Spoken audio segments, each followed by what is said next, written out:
एक बच्चे ने कमेंट किया था कि गुरुजी, जब हम यात्रा पर जाते हैं, कहीं हमारा जाना होता है, तो हम पूजा कैसे करें? क्योंकि घर तो रहेंगे नहीं।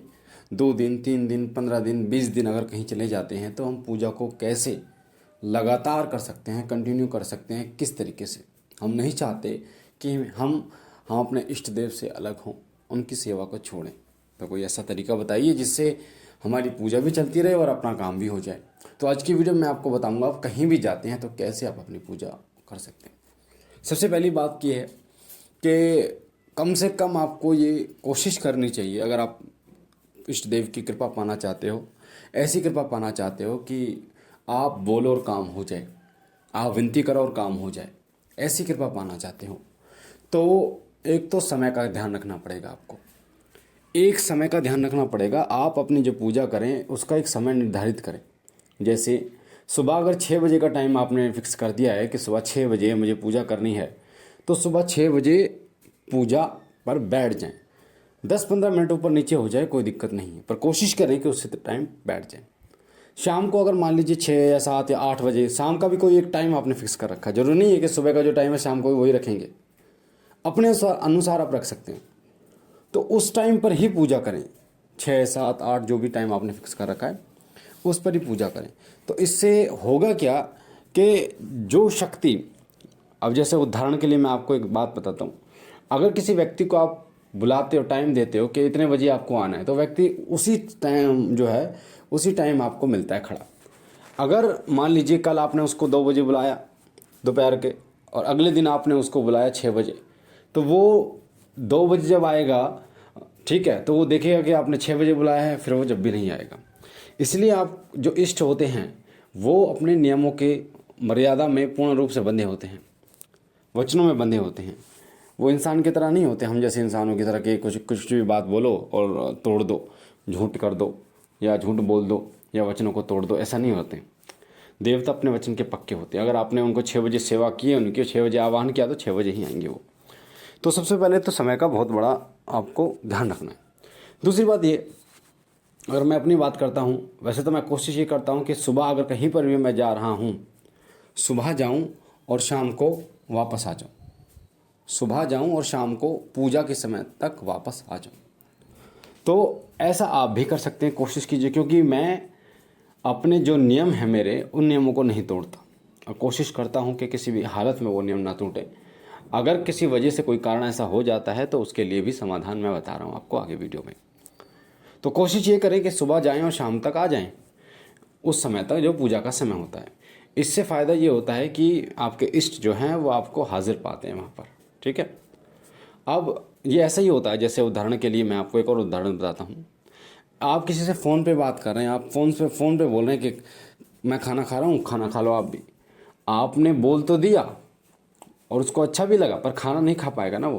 पर अगर आपके सामने होगा तो वो खाना खाएगा, आपकी बात सुनेगा। उसी तरीके से आप जब एक समय पर बुलाते हो इष्ट देव को तो वो आते हैं, स्वयं आते हैं। और जब मन चाहे समय पर बुलाते हो, पूजा करते हो, तो जैसे फ़ोन पे बात होती है उस तरीके से, यानी दूर दराज से बात होती है आपकी। तो अपने इष्ट देव को अपने करीब लाने का सबसे अच्छा तरीका है कि एक समय का चयन किया जाए। दूसरा, अगर आप कहीं जाना पड़ रहा है आपको, वैसे मैं अगर अपनी बात करूं तो हमारा जाना जो होता है वो तीर्थ स्थानों पर ही होता है, क्योंकि पूजा में है। तो मेहंदीपुर बालाजी, बाबा मोहन राम, शीतला माता, शानी माता के वहाँ, वैष्णो मंदिर, ठीक है, इस तरीके से, या बाबा भोलेनाथ के मंदिर जाना होता है, या बाबा त्रिलोक भारती के मंदिर जाना होता है, मजवाला के मंदिर जाना होता है, या फिर अलग अलग जो गुरु गोरखनाथ जी, बाबा जहारवीर का मंदिर जाना होता है। अलग अलग जगह पर हमारा जाना होता है। तो ऐसे जब पवित्र स्थान पर हम जाते हैं, पहली बात, और अगर कहीं रुकना भी पड़ता है किसी वजह से, तो एक मूर्ति मैंने ले रखी है बाबा की, अष्ट धातु की। और उस अष्ट धातु की मूर्ति को मैं स्नान कराता हूँ सोमवार के दिन, धूप दीप दिखाता हूँ। तो एक दीपक लेके जाता हूँ, तिल का तेल लेके जाता हूँ, धूप बत्ती लेके जाता हूँ, और एक आसन टाइप छोटा कपड़ा लेके जाता हूँ। तो जहाँ हम रुकते हैं, जैसे कोई कमरा, मान लीजिए कोई कमरा लिया है और उस कमरे में मतलब 1 दिन रुक रहे हैं, 2 दिन रुक रहे हैं, जैसे मेहंदीपुर बालाजी में आप जाते हैं तो वहाँ रात रुकते हैं, सुबह जो है वो खाली पेट दर्शन करते हैं। इसी तरीके से माँ वैष्णो के मंदिर में जाते हैं, वहाँ पर भी आपको रूम लेना पड़ता है। तो कहीं ऐसा जो है जहाँ आपको रहना पड़ता है 1-2 दिन जैसे भी, तो सबसे पहले हमारा काम होता है कि जैसे ही मतलब उनको हम रखते हैं, दीपक, बाबा की मूर्ति, एक कपड़ा, दो बत्ती और एक छोटा दीपक प्लेट जो रखते हैं भोग के लिए। तो पहले बाबा का एक जगह देखकर आसन लगाते हैं, आसन लगा के मूर्ति स्थापित करते हैं, धूप बत्ती अगरबत्ती और जो धूप बत्ती जलाते हैं, दीपक जलाते हैं और भोग जो भी है, भोग जैसे मार्केट में केला मिल जाता है तो केला का भोग लगा देते हैं। मैं घर पे गुड़ और घी का भोग लगाता हूँ बाबा को। तो रोज़ाना सुबह शाम, सुबह शाम, सुबह जो भोग लगेगा वो शाम को हम बांट के खा लेते हैं, शाम को जो भोग लगेगा वो अगली सुबह खा लेते हैं, ठीक है।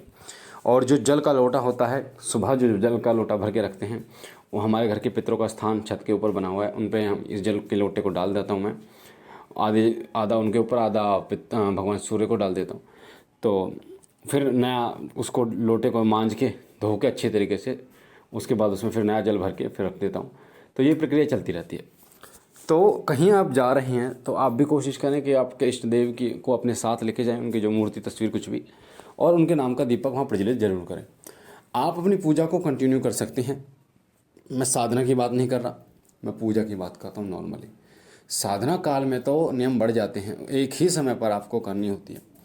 तो ऐसे समय पर जहाँ आप कहीं जा रहे हैं तो अपने इष्ट देव की मूर्ति ले जाएं और तस्वीर ले जाएं, वहाँ पर उनकी सेवा पूजा जो भी करना है, आपको चालीसा पढ़ें, मंत्र पढ़ें, जो भी करना है वहाँ पर करें। तो वो आपके कंटिन्यू में आएगी, यानी कि नागा नहीं आएगी, बीच में टूटेगी नहीं। अब आप जा रहे हैं ट्रेन में या फिर बस में, लंबा सफ़र है, सुबह की भी पूजा आपको करनी है, शाम की नहीं करी आपने, ऐसे में आप एक काम कर सकते हैं, आप चप्पलों को, जूतों को उतार कर आप ध्यान लगाकर मंत्र का जप कर सकते हो, ठीक है। या नाम जप आप कर सकते हो। नाम जप बहुत ज़्यादा प्रभावशाली होता है, वो आपकी पूजा को और ज़्यादा ऊर्जा देता है। तो अगर आप कहीं ट्रेन में जा रहे हैं या किसी में भी जा रहे हैं, गाड़ी वगैरह में, जैसे भी, आप मंत्र जप करो या नाम जप करो। नाम जप सबसे उत्तम रहता है, नाम जप करो आप। तो इन दोनों तरीके से आपकी सेवा रुकेगी नहीं और पूर्ण रूप से चलती रहेगी और आपके इष्ट की भी कृपा आपको मिलती रहेगी। तो मुझे आशा है इस प्रश्न के माध्यम से आपको और बाकी लोगों को भी उत्तर मिला होगा। पहली बार चैनल पे हैं तो चैनल को लाइक कीजिए, शेयर कीजिए, सब्सक्राइब कीजिए। बाबा भोलेनाथ आप पर कृपा करें, आपके घर परिवार पर कृपा करें। हम मिलते हैं एक नई जानकारी के साथ, तब तक के लिए ओम नमः शिवाय, ओम नमः शिवाय, ओम नमः शिवाय।